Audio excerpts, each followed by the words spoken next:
شروع کرتا ہوں اللہ تعالیٰ کے نام سے جو بڑا مہربان نہایت رحم والا ہے۔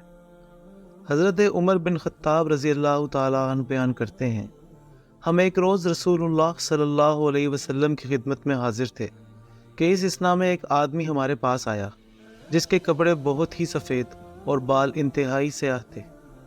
اس پر سفر کے آثار نظر آتے تھے، نہ ہم میں سے کوئی اسے جانتا تھا، حتیٰ کہ وہ دو زانو ہو کر نبی صلی اللہ علیہ وسلم کے سامنے بیٹھ گیا اور اس نے اپنے دونوں ہاتھ اپنی ران پر رکھ لیے اور کہا، محمد صلی اللہ علیہ وسلم، اسلام کے متعلق مجھے بتائیں۔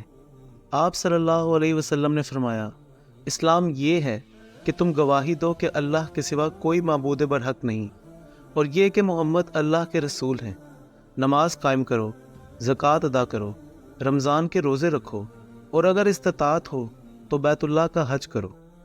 اس نے کہا، آپ نے سچ فرمایا۔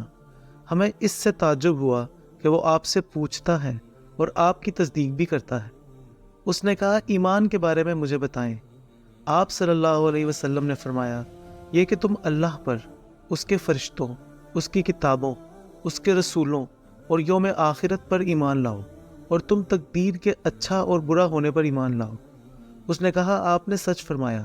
پھر اس نے کہا، احسان کے بارے میں مجھے بتائیں۔ آپ صلی اللہ علیہ وسلم نے فرمایا، یہ کہ تم اللہ کی عبادت اس طرح کرو گویا تم اسے دیکھ رہے ہو، اور اگر تم اسے نہیں دیکھ سکے تو وہ یقیناً تمہیں دیکھ رہا ہے۔ اس نے کہا، قیامت کے بارے میں مجھے بتائیں۔ آپ صلی اللہ علیہ وسلم نے فرمایا، مسعود اس کے متعلق سائل سے زیادہ نہیں جانتا۔ اس نے کہا، اس کی نشانیوں کے بارے میں مجھے بتا دیں۔ آپ صلی اللہ علیہ وسلم نے فرمایا، یہ کہ لونڈی اپنی مالکہ کو جنم دے گی، اور یہ کہ تم ننگے پاؤں، ننگے بدن، تنگ دست بکریوں کے چرواہوں کو بلند و بالا عمارتوں کی تعمیر اور ان پر فخر کرتے ہوئے دیکھو گے۔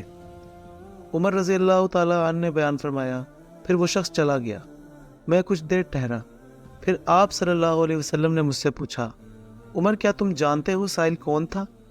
میں نے عرض کیا، اللہ اور اس کے رسول بہتر جانتے ہیں۔ آپ صلی اللہ علیہ وسلم نے فرمایا، وہ جبرائیل علیہ السلام تھے، وہ تمہیں تمہارا دین سکھانے کے لیے تمہارے پاس تشریف لائے تھے۔